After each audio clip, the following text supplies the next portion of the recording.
물리학 2 8장 트랜지스터와 축전기입니다. 자, 트랜지스터를 보면 구조가 그림에서 보는 것 같이 다이오드 두 개를 직선으로 연결해 놓은 거라고 생각하시면 될 것 같아요.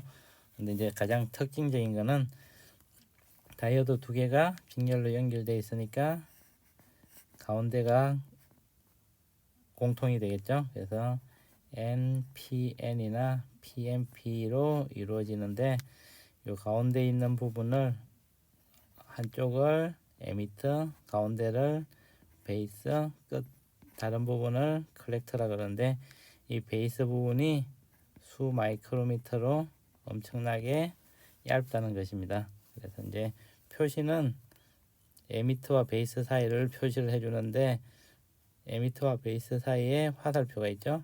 이게 P에서 N으로 가는 방향으로 화살표가 되어 있습니다. 그래서 베이스가 P면 에미터로 가는데 화살표가 되어 있고, 그래서 이런 경우에는 MP, N 타입이 되고, 에미터에서 베이스로 화살표가 되어 있으면 PNP 타입의 트랜지스터라고 부릅니다. 가장 큰 특징은 베이스가 굉장히 얇다. 그래서 만약에 전류가 오른쪽에서 오게 되면 하나는 PN이고 그 다음은 NP이기 때문에 전류가 에미터에서 컬렉터로는 절대 흐를 수가 없겠죠. 근데 베이스가 굉장히 얇기 때문에 얇은 베이스를 뚫고 전류가 흘러갈 수 있다는 게 트랜지스터의 가장 큰 특징이라고 할 수 있겠습니다. 밑에 보면 이제 트랜지스터의 작동 원리를 보면 이 아래쪽에 베이스와 에미터 사이에 걸리는 전압을 나중에 나올 텐데 바이어스 전압이라 그러는데, 자, 첫 번째는 이제 가장 기본적으로 베이스와 에미터 사이에는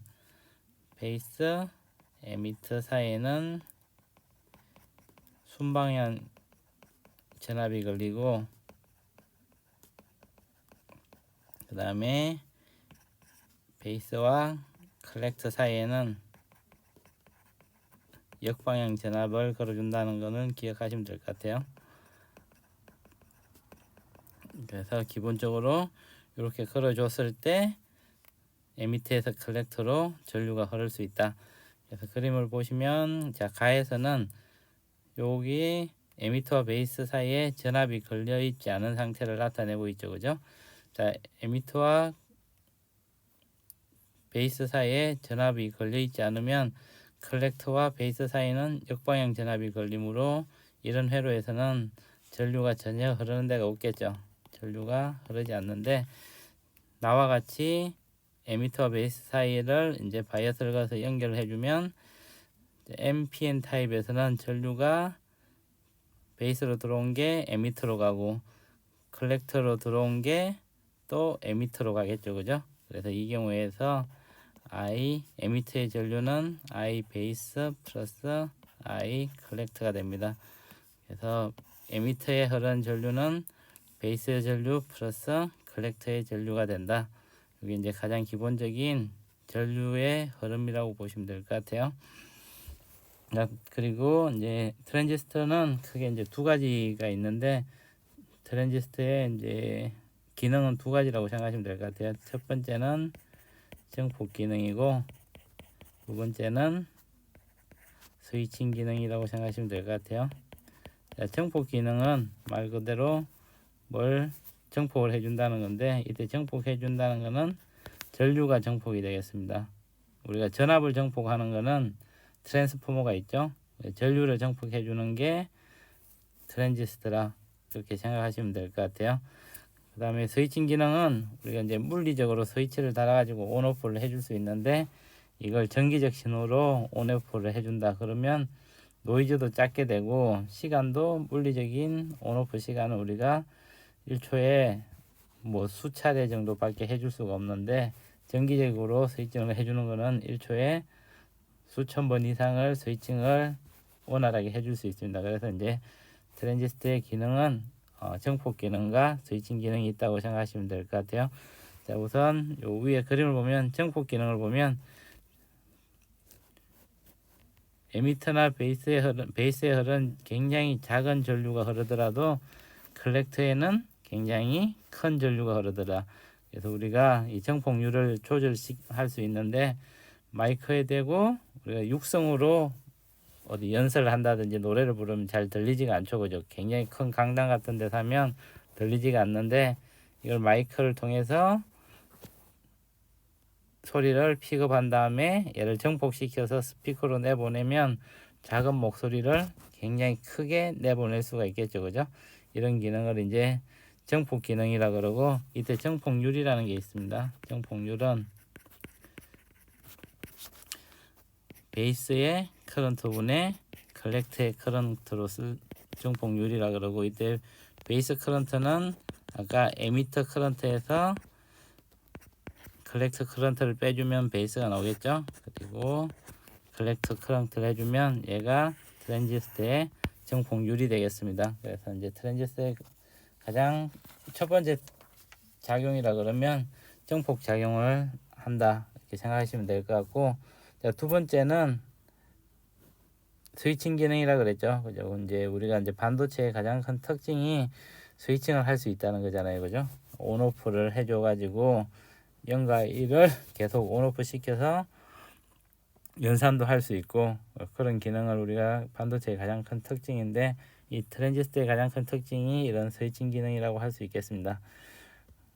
그래서 스위칭 기능은 이제 물리적 스위치하고 비교했을 때 아까도 말씀드렸듯이 기계적으로 우리가 스위칭을 해준다는 것은 시간도 오래 걸리고 노이즈도 많이 탈 수가 있는데, 정기적으로 이제 스위칭을 하는 거기 때문에 우리가 이 스위칭을 해주면 굉장히 빠른 시간에 스위칭을 해줄 수가 있고, 그리고 노이즈 같은 것도 굉장히 줄일 수가 있겠습니다. 그래서 이제 트랜지스터는 이런 두 가지 기능이 있다고 생각하시면 될 것 같아요.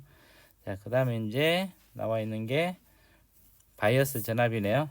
자, 바이어스 전압이란 거는 베이스와 에미터 사이에 걸리는 전압을 바이어스 전압이라고 그럽니다. 그래서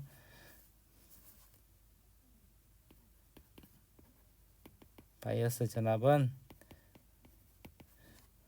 베이스와 에미터 사이에 걸리는 전압이라고 생각하시면 될 것 같아요.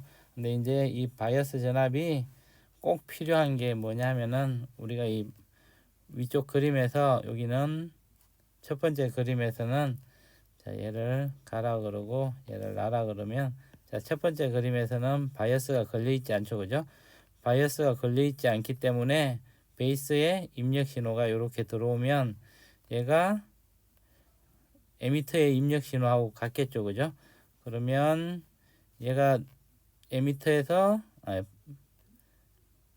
컬렉터로 이제 넘어가는 걸 보면 베이스에서 얘는 PNP 타입이죠, 그죠? PNP 타입인데, 그러면 얘가 전류가 흐르는 거는 역방향 전압이 걸려 있잖아요, 그죠? 그래서 얘가 에미터에서 컬렉터로 갈 때 에미터가 플러스고 컬렉터가 마이너스가 되니까 플러스만 넘어가겠죠. 그래서 이렇게 반쪽만 신호가 반쪽만 넘어가게 돼서 우리가 제대로 된 신호가 걸리지가 않습니다. 그런데 이제 여기 바이어스를 걸어주게 되면 이 바이어스가 입력 신호보다 훨씬 커지게 되면 항상 에미터가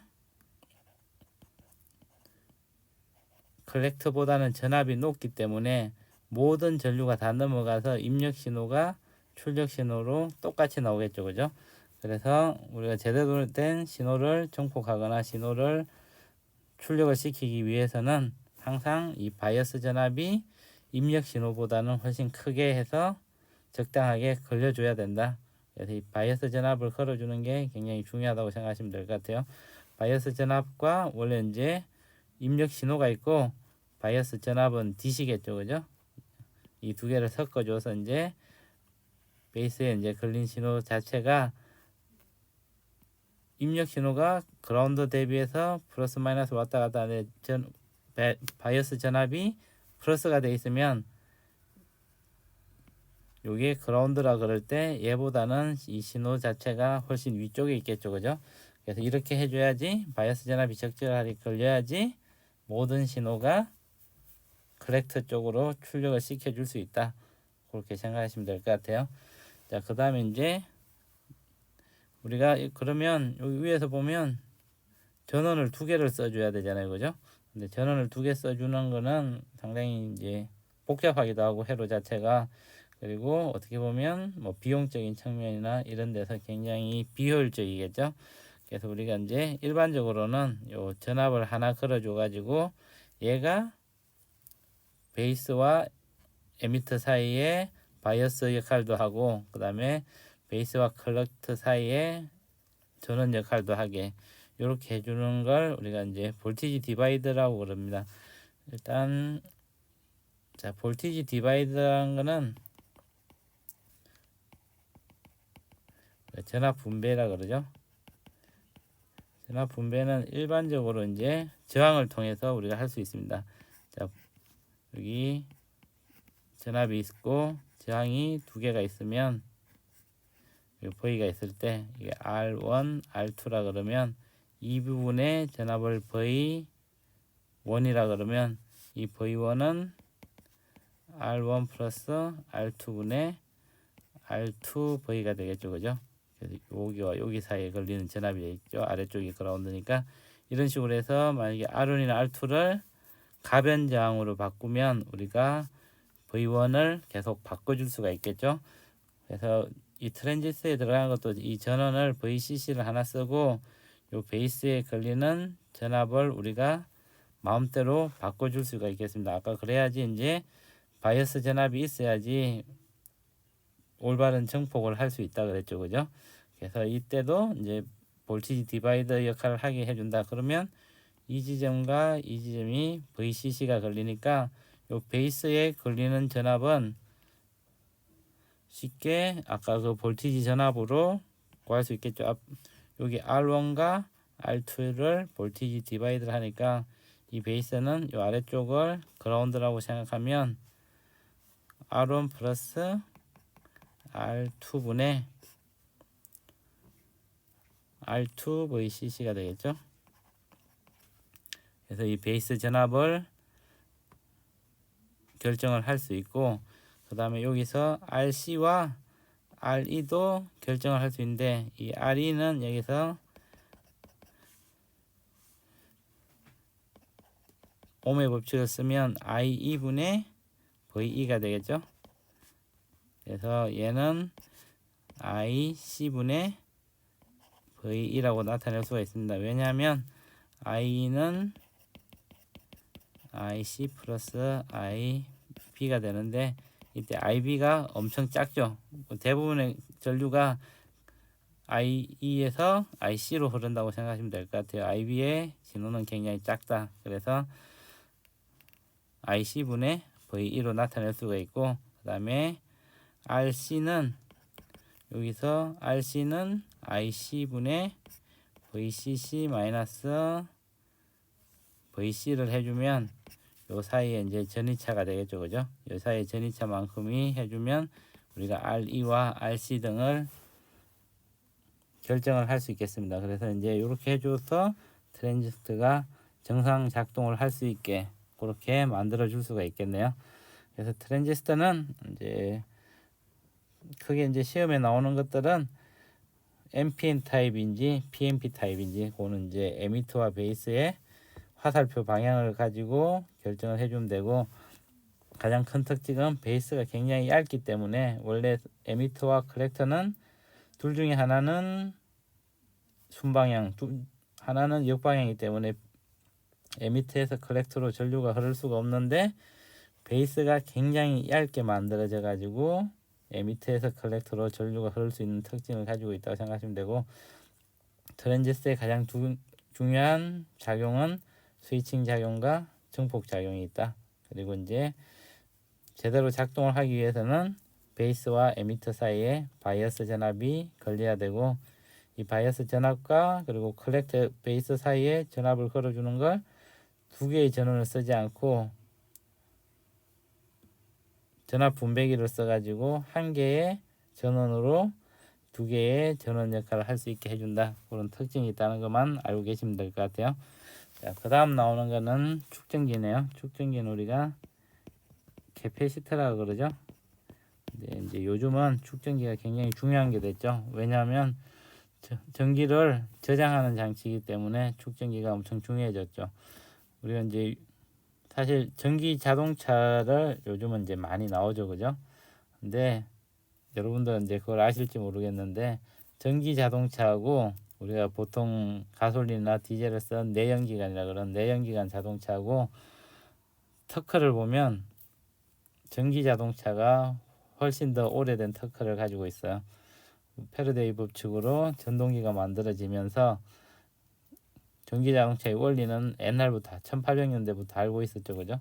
근데 이게 실용화가 못된 게 요즘도 전기 자동차가 어려운 게 뭐냐 하면은 우리가 지하철 같은 경우에는 선로가 있고 거기에 위쪽에 전선이 지나가고 그 밑을 지나가기 때문에 전기를 항상 연결시켜서 지하철이 움직이죠. 근데 자동차 같은 경우에는 전기를 어떻게 선을 연결할 수가 없기 때문에 축전기가 필요하죠. 전기를 모아가지고 그걸 쓸 수 있는 축전기가 필요한데 사실 이 축전기 기술이 안 되기 때문에 전기 자동차가 상용화되는 게 엄청 늦었다고 생각하시면 될 것 같아요.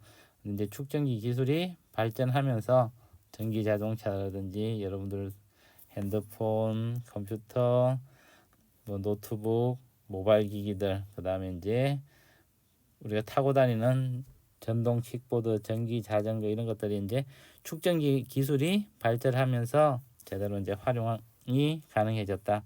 그래서 축전기는 이제 앞으로 여러분들이 살아가실 때 엄청나게 중요한 그런 제품이 되지 않을까 싶습니다. 그래서 이제 축전기를 보면 축전기는 가장 기본적으로 전하를 저장시킬 수 있는 장치죠. 전하를 저장하는 장치다. 그래서 축전기가 이렇게 있으면 A와 B 전극이 있을 때 우리가 전압을 걸어줘서 스위치를 닫게 되면 전하들이 이동해 가지고 플러스 쪽에는 플러스가 쌓이고 마이너스 쪽에는 마이너스가 쌓여 가지고 플러스와 마이너스가 이렇게 전하들이 쌓이겠죠, 그죠? 위쪽에 Q가 쌓이면 아래쪽에는 똑같은 크기의 마이너스 Q의 전하가 쌓이겠죠. 그래서 이제 요 분리시키면 충전하고 이렇게 이제 분리되면 플러스 마이너스가 걸려 있는 이 두 개 사이에 볼트가 걸리겠죠. 이제 요걸 다른 데 꽂았으면 여기 있는 전하들을 끌어다가 다시 사용을 할 수 있는 그런 장치가 축전기라고 생각하시면 될 것 같고, 축전기에 여기 Q만큼의 전하가 쌓이겠죠, 그죠? 그래서 Q는 C 곱하기 V만큼의 전하가 쌓인다. 이게 이제 축전기에서 가장 중요한 식이라고 생각하시면 될 것 같아요. 자, 축전기에 쌓이는 전하량은 축전기에 걸어주는 볼티지에 비례하고, 이제 C 값은 우리가 정전 용량이라 그러는데, 전기 용량이라든지 혹은 정전 용량이라 그러는데, 볼티지를 걸어줬을 때 전하 Q만큼이 쌓인다 그랬죠, 그죠? 이때 Q가 쌓이는데 비례 상수를 C라고 생각하시면 될 것 같아요. 그러면 이 C는 어떤 물리적 조건에 따라 달라지는 양이겠죠, 그죠? 그래서 이제 우리가 얘기를 전기 용량이라 그런다. 이제 뒤에 나오겠지만 C는 입실론 T분의 A로 평행판 축전기가 있을 때 이만큼의 전하를 우리가 전기 용량을 가진다고 생각하시면 될 것 같아요. 그래서 이 전기 용량이란 거는 보면 C는 V분의 Q잖아, 그죠? 그래서 1V를 걸어줬을 때 전하가 얼마나 쌓이는지 그 양을 전기 용량 C라 그런다. 그래서 이 C는 평행판 축전기 밑에 평행판 축전기가 있으면 이 축전기의 면적을 S라 그리고 간격을 D라 그러면 C는 어떤 요 두 개 사이에 입실론이라는 뭐 특별한 값이 있는데 이 값에 비례하고 D분의 요 면적 S라고 쓰겠네요. 그러면 요 S에 비례하는 어떤 상수를 가지게 된다. 그래서 이건 순수하게 지오메트리 값이라고 생각하시면 될 것 같아요. 전기하고는 전혀 상관없이 물리적으로 어떤 형태를 가졌냐 그에 따라서 달라지는 것이라고 생각하시면 될 것 같고, 우리가 이제 주로 쓰는 거는 우리가 페럿이라는 단어를 쓰는데 보통 마이크로 페럿이나 피코 페럿을 많이 씁니다. 마이크로는 10의 마이너스 6성이죠. 그리고 피코는 10의 마이너스 12성. 그런 이제 물리를 하시려면 이런 접두 같은 거는 좀 알고 있으면 좋을 것 같아요. 그리고 보통 이제 나노도 많이 쓰죠. 10의 마이너스 9성을 나누라 그러고 요 3개 정도는 알고 계시면 좋을 것 같아요. 그래서 가장 중요한 식은 Q는 C 곱하기 V로 나타낼 수 있다. 요거는 이제 알고 넘어가시면 될 것 같고, 자, 그 다음에 이제 요 밑에 그림에서 우리가 이런 지오메트리가 나왔으면 평행판이 있죠, 그죠? 그럼 면적이 S고 간격이 D일 때, 그 다음에 이제 요 사이에 어떤 유전체를 나중에 이제 삽입해 갖고 그 유전체의 유전상수를 입실론이라 그러면 C는 입실론 T분의 S로 나타낼 수 있다. 그래서 이제 요 값은 어떻게 구하는지는 여러분들이 좀 알고 계시면 될 것 같아요. 그래서 아랫부분 부분을 보면, 자, 입실론 제로라는 거는 이게 진공이나 아니면 우리가 공기 중일 때 안에 공기로 채워졌을 때는 거의 진공하고 약간의 차이는 나는데 우리가 계산할 때 거의 영향을 미치지 않기 때문에 이때를 입실론 제로라 그러고, 얘를 크게 해주기 위해서 이제 우리가 보통의 경우에는 이 유전체를 삽입하게 됩니다. 유전체의 유전상수를 입실론이라 그러면 이때는 C가 입실론 제로 D분의 S가 되고, 얘는 C는 입실론 곱하기 D분의 S가 된다. 그래서 유전상수가 큰 애를 넣으면 얘네들이 훨씬 큰 전기 용량을 갖기 때문에, 전기 용량이 크다는 것은 아까 말씀드렸듯이 전기 용량은 1V가 걸렸을 때 저장되는 전하량이잖아요, 그죠? 그래서 전기 용량이 커졌다는 것은 같은 1V를 걸었을 때 더 많은 전하를 저장시킬 수 있다는 거죠. 그래서 전기 용량이 클수록 좋죠. 그래서 입실론이 클수록, 유전 상수가 클수록 많은 전하를 저장을 할 수가 있다. 그래서 일반적으로는 우리가 이제 두 가지 이유 때문에 유전체를 넣는다고 생각하시면 될 것 같아요. 자, 첫 번째는 이제 우리가 이걸 에어갭이라 그러는데, 에어갭으로 돼 있으면 이 간격을 일정하게 유지하기가 힘들겠죠. 자, 간격이 이렇게 된다든지 중간에 얘가 간격이 왔다 갔다 해주죠, 그죠? 근데 이 유전체를 딱 끼워두면, 얘가 이제 필름이라든지 얇은 형태로 끼워두면 이 간격이 일정하게 유지가 되고, 얘네들 우리가 양쪽에서 힘이 가해지더라도 이 거리가 일정하게 유지가 되겠죠, 그죠? 그 다음에 두 번째는 이제 간격이 유지를 시켜줄 수 있는 거와, 두 번째는 유전 상수가 클수록 같은 전압일 때 더 많은 전하를 저장을 할 수가 있겠죠, 그죠? 그런 두 가지 특징이 있다고 생각하시면 될 것 같아요. 자, 그 다음에 이제 그래서 이제 축전기가 있으면 축전기에 우리가 전기 에너지를 저장하는 거잖아요, 그죠? 우리가 이제 보통 일반적으로 여러분들이 저항이 있고, 그 다음에 축전기, 그 다음에 인덕터라 그러는 코일 있죠. 이 세 개가 이제 우리가 보통 쓰는 전기 소자들이라고 생각하시면 될 것 같은데, 저항은 우리가 전기를 소모하는 장치죠. 그래서 저항이 있으면 I제곱 R이라든지 R분의 V제곱이라든지 IV로 우리가 에너지를 소모하는 장치를 저항이라 그러죠.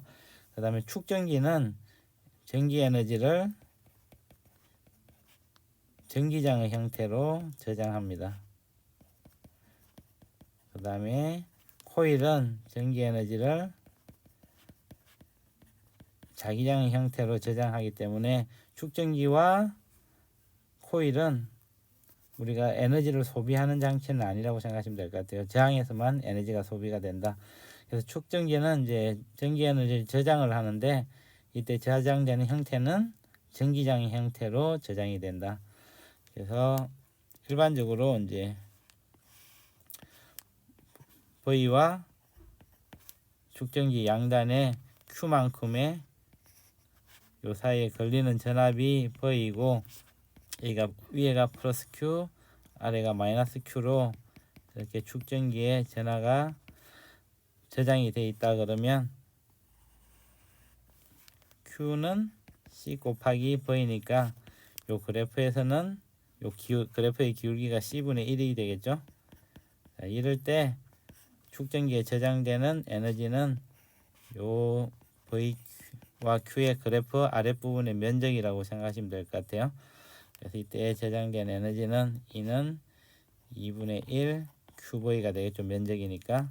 그 다음에 Q는 CV를 이용해서 이걸 써주면, 다른 식으로 바꿔주면 2분의 CV 제곱은 2분의 1 C분의 Q의 제곱.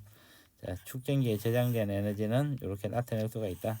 요거는 이제 여러분들이 대학교 가면 축전기가 있을 때 여기에 전하들이 하나씩 갈 때 우리가 일을 해줘야 되잖아요, 그죠? 그 일을 가지고 적분을 해주면 쉽게 구할 수 있습니다. 근데 지금은 이제 여러분들은 요 공식만 이용을 해가지고 문제를 풀 수 있는 능력만 좀 기르면 될 것 같아요.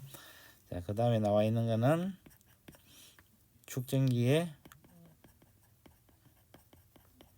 이용이네요. 이제 축전기가 어디에 사용되는지 이런 것들.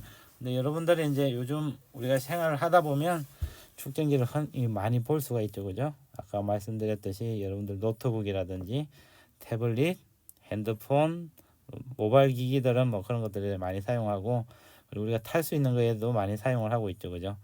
전기차도 나와 있고, 그 다음에 전동 킥보드, 전기 자전거 이런 것들을 이제 요즘에 많이 사용을 하고 있죠, 그죠?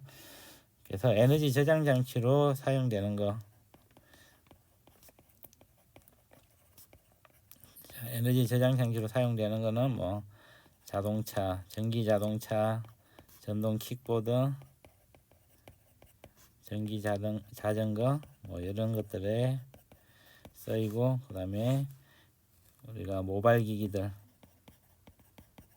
핸드폰이라든지 태블릿 PC, 노트북 이런 모바일 기기들로 사용되고, 그 다음에 이제 카메라 플래시 같은 것도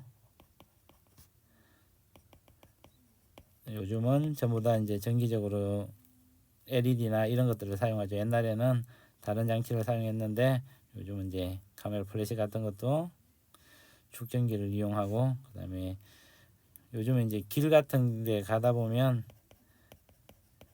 구급함 속에 심장 충격기가 있죠. 갑자기 쓰러진 사람들이 있으면 심장 충격기를 통해서 심장이 멈췄을 때 심장을 다시 뛰게 하는 그런 장치들이라든지 이런 데는 이제 우리가 에너지 저장 장치로서 축전기를 사용하는 게 있고, 두 번째는 전기 용량 차이로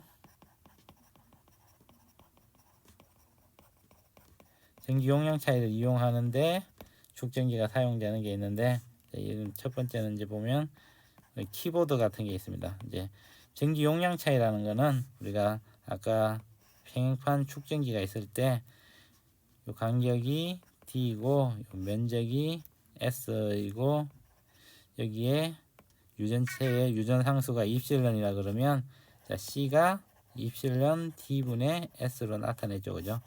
이 C 값이 전기 용량 값이 바뀌는 것을 이용하는 장치라고 보시면 될 것 같아요. 그래서 키보드 같은 경우에는 우리가 글자판을 눌러주면 어떤 애가 눌러졌는지를 디텍팅을 해야겠죠, 그죠? 그러면 두 개의 금속판이 있는데 얘가 눌려져 가지고 간격 T가 바뀌게 되면, T가 변하게 되면 전기 용량이 바뀌게 되겠죠, 그죠? 그래서 어떤 키보드가 눌렸는지 센싱을 할 수 있겠죠. 이런데 이제 전기 용량이 바뀌는 걸 이용하는 거고, 그 다음에 이제 콘덴서 마이크라는 게 있죠. 마이크라는 거는 이제 소리가 들어오면 얘를 전기신호로 바꿔주는데, 소리가 들어와서 얘를 어떤 물체를 떨어주게 되면 이 두 개 사이에 이제 간격이 바뀌게 되겠죠, 그죠? 이런 간격이 바뀌는 걸 이용해서 그러면 C 값이 변화가 되겠죠. 그래서 전기 용량이 바뀌는 걸 가지고 소리를 디텍팅 할 수 있다. 그 다음에 우리가 이제 터치 스크린 같은 거 우리가 핸드폰이나 이런데 태블릿 같은데 터치 스크린이 거의 요즘은 모든 데 터치를 통해서 할 수 있게 되죠, 그죠? 그래서 이런 것도 우리가 손을 갖다 대게 되면 터치 패널이 있고 여기 이제 손이 가져가게 되면 요 거리에 따라서 C 값이 변화가 생깁니다. 그래서 어느 지점을 터치를 했는지, 그리고 얘가 이제 두 개가 들어오고 세 개가 들어왔을 때 두 손가락, 세 손가락이 들어왔을 때 또 어떤 변화가 일어나는지 이런 것들을 센싱 해가지고 우리가 마우스 클릭하듯이 그런 역할을 할 수가 있겠죠, 그죠? 그래서 이런 것들은 주로 이제 정전 용량이 바뀌는 걸 이용한 거라고 생각하시면, 전기 용량이 바뀌는 걸 이용한 장치라고 생각하시면 될 것 같아요. 네, 이번 단어는 트랜지스와 축전기인데 실제 이제 여기서는 실제 우리 생활 속에서 사용되는 다양한 예를 가지고 많은 것들이 이용됐다는 걸 보여주고 있네요. 자, 그래서 이번 시간은 여기까지 강의를 하도록 하겠습니다. 시청해 주셔서 감사합니다.